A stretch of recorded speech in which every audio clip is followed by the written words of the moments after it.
Hello, everybody. We're going to be working on the first of the Unit 4 exercises, which is to import and clean data. I'm going to go ahead and click through to get the files up on the screen here. So there are some files here that you should take a look at. The one is the data file that we will need to do the work. So if you remember from watching those videos on LinkedIn, this is one that's commonly used in a lot of teaching people how to use Excel, by the way, because it's an interesting set of data. So we'll need both of these files. So this is the actual data file. So you can just click that one and it should download. And then this other one here is basically a PDF with instructions on how to proceed. So, and I recommend very strongly that you follow the document, by the way. It's been a while since I revised these documents, so if you guys find typos, let me know, and I'll try to make notes to myself. But let's follow the steps and see if we can kind of work our way through this. So the first thing they want us to do is start Excel. All right, I'm going to go ahead and close anything I've got open here, and I'm going to create a blank workbook. And so I'm all set to work. So we started Excel and we have a blank workbook. All right. It says next, click the data tab, click get external data, and we'll show you that this is kind of, the menus look slightly different than this. We were just doing this just a few minutes ago. And then we're going to locate that CSV file with the liquor licenses and open it up. All right, so let's follow that step. So back over to Excel, going to the data tab, and then we're going to click on the get data, right? And you notice how that's named a little bit differently, and we are importing it from a file from a CSV file. That should be in my downloads folder, and let's click here, and you'll see because I reverse sort by date, the stuff I most recently downloaded is right there. So I'm going to go ahead and click that file and click import. All right. And you notice it brings up the connecting dialog once again. Now we just talked about this in the lecture, right? That if it looks at the data and we could just drop it in as is, we could do that. So I could hit the load button, but right off the bat, and this is weird, I am noticing, okay, well, there's a blank line here. That's not good, right? So one thing you'll learn is whenever you're sorting, filtering, doing subtotals, or even running certain types of formulas, having blank lines in your data is generally not a good thing. It can mess things up. Now, from a practical standpoint, okay, you might ask the question, why are there blank lines in the data? Well, assuming this is coming from a government database, it could be that this data was expunged for some reason. Maybe the store that was listed here with a liquor license lost their liquor license and they just removed them from the database, but they didn't remove the row from the table. So in other words, it shows that there was once a liquor license here, but now it was removed. Or somebody just made a mistake and created a blank entry. That's possible too. Now, what I normally tell people is when, I look at information like this, it's good to kind of peruse it, and look at, what's in here. And there's some weird stuff in here. So like the first thing I'm noticing is like, all right, whatever's in this row, that seems to be the column headers, right? And as I kind of scroll across, it even, so they have all this information like when it was issued and stuff, but they even have latitude and longitude in here, and then a concatenated version of the two. And why would they have that? Well, you could use this to put it on a map, right? Isn't that interesting, right? So like if you were building an app or a website, you could use that to plot it. Or if you're using powerful tools like Tableau or Power BI, it can take the latitude and longitude and pull up a map and show it, here's where it is, right? Which is super cool, right? If you think about it. All right. It's a CSV file, so we do assume, and like saying this carefully here, we assume the delimiter is a comma. If you think it might be something else, like if the data is not really aligning correctly, then you might want to try something else. We're only looking at the first 200 rows of information to make this determination. Um, we do have blank lines. So my inclination here is to get rid of those blank lines. All right. I do want to do kind of a secondary thing here is I do want to go back to the assignment. So import the data, set the row header, remove the blank lines. Those are our instructions. Okay, I think we can do all that. And if we do it well, we can do it all with one tool. This is why this exercise is kind of interesting. I will redo the exercise though, and I'm just telling you guys this in advance without using these tools. So like I know like I could just load it as is without doing anything to it. And then I could, yeah, manually remove the blank lines. Okay. I don't know how big the data set is, but what if it was 100,000 lines? Would I want to manually go through and remove those blank lines? And the answer should be no, right? So I do want to click the transform data. Once again, it brings up the Power Query editor, right? And the first thing I want to do is I do want to remove some rows. So I want to remove blank rows. Now you notice this is kind of weird. I didn't notice this before, but row number 1 is blank too. Yeah. So, all right, let's remove the blank rows so that action's happened. Now here's a fun thing. If I change my mind on this, I can click the X and it can put the blank rows back. That's pretty cool too. Right. So if I make a change, right? Uh-oh, I don't want to remove columns, right? I just want to remove blank rows. All right. Now, could I also set my first row as header, right? So use first row as headers. I notice there's a little drop down and use first row as headers, use headers as first row, which is my option. It's all in the reading, isn't it? All right. Use first row as headers. So I'm going to do that. So now look what it did is it kind of pulled them out of the table and now each row has that name.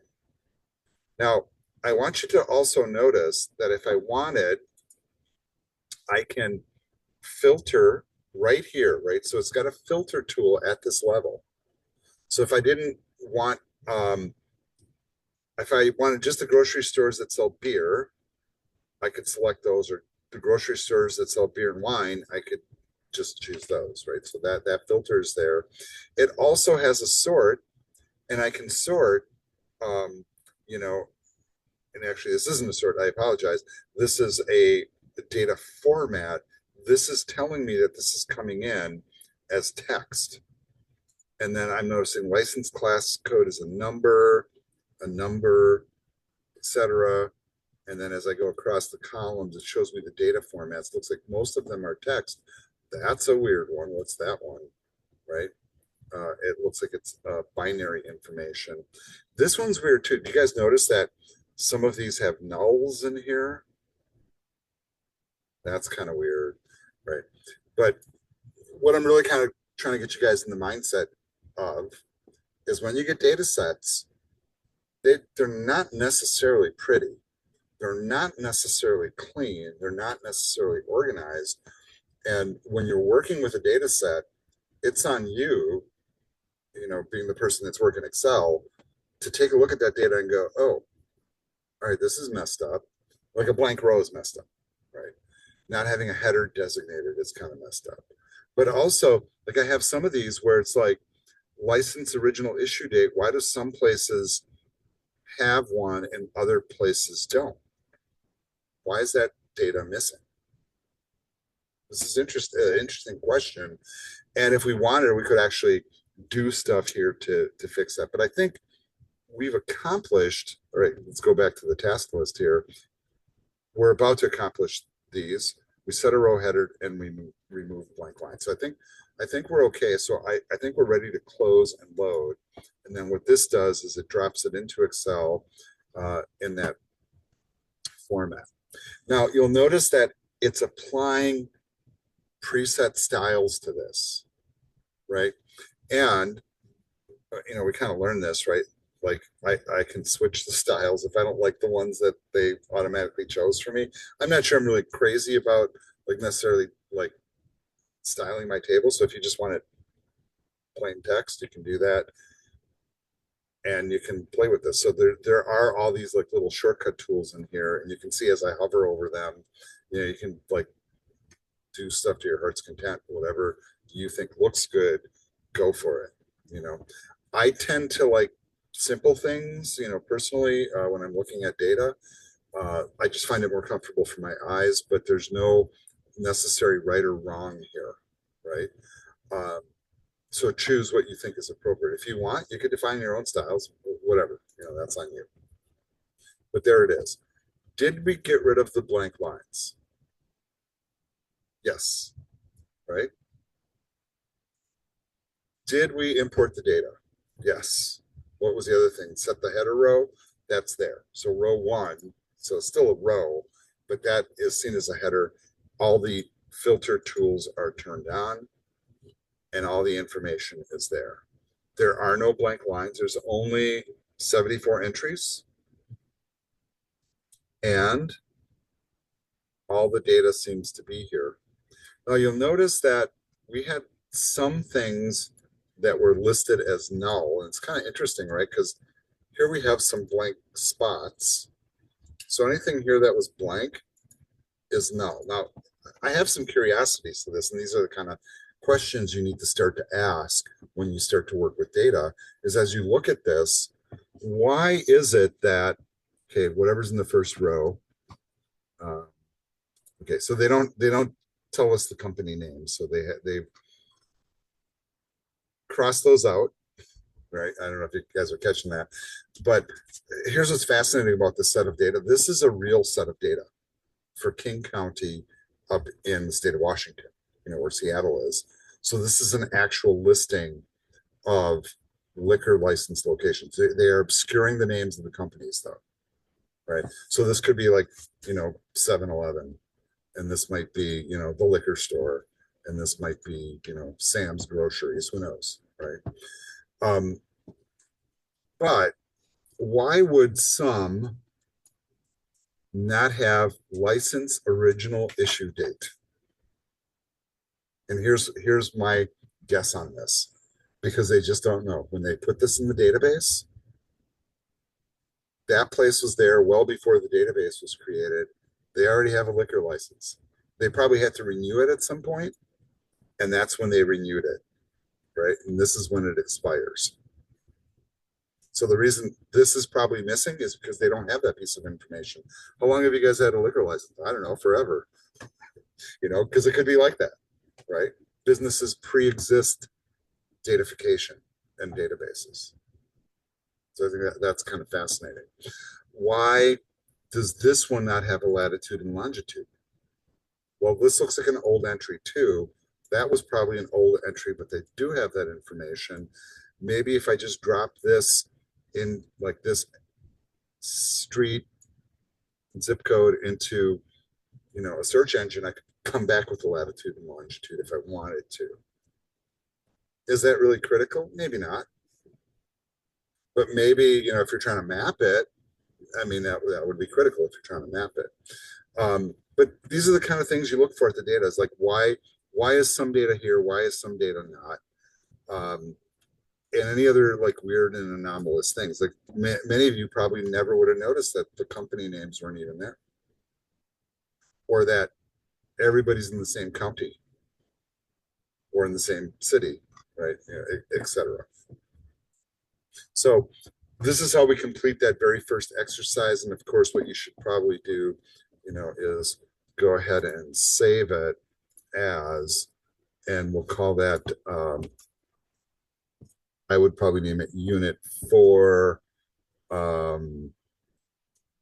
import clean data, maybe like liquor licenses or something like that, right? Yeah, and I'm not going to put it in my OneDrive. I would put that like where I would store all my other files normally. So I'll just show you my approach to that. And I have a folder for spring, and this is a new folder for unit 4. And it'll go inside there, and there it is. Right, so this is the import clean. Now I do want to do a different approach to this just to show you that you don't have to use the data importer and the Power Query editor. So another approach, right? So I'm going to go ahead and close this, is just to go to the open menu, because Excel can natively open those files. So I could just go to my downloads folder. That is, and where's the liquor licenses? So let's start searching. What's the name of that file? Unit 4. Let's go U4.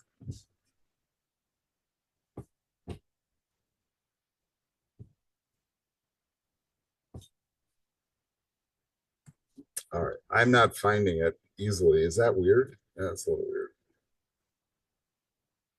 All right, you know what? Here, let's just, I know why. Duh. Okay. I think you saved it in the desktop.